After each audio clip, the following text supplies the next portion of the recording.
First stop, Riverbanks. Dito makikita ang shopping centers, kaya naman kung may gusto kayong bilhin, dito na.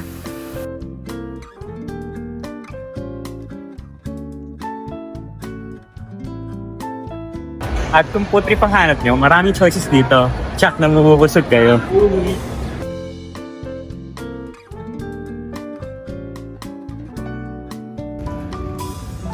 At alam nyo ba, nang mahalal si Bayani Fernando bilang isang alkalde ng Marikina, ay ipinatayo niya ang Riverbank Center bilang isang sentro ng negosyo at turismo.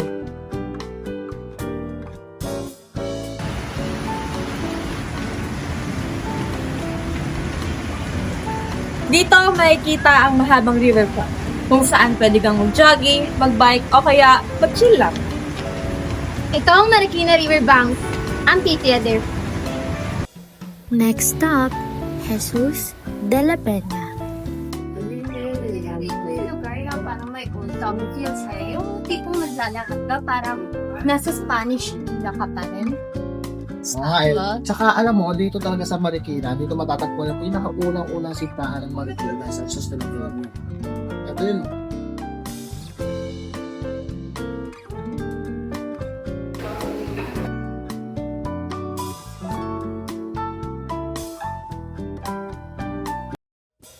Next stop, Kapitan Moy Heritage House.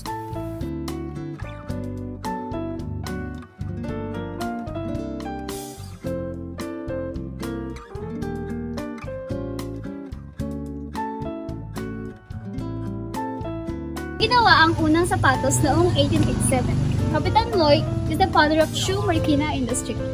Hindi lang yun, dahil matitibay ang mga sapatos na gawang Marikina. Yung tipong pang 3 taon bago masira. Oo nga, napakatibay ng mga sapatos na gawa rito sa Marikina. Baka nga, mas matibay pa yung sapatos kaysa sa relasyon nyo. Sakit ha? Last stop, ang Marikina Public Market. At dito kayo makakabili ng mga murang produkto na kailangan sa pang-araw-araw.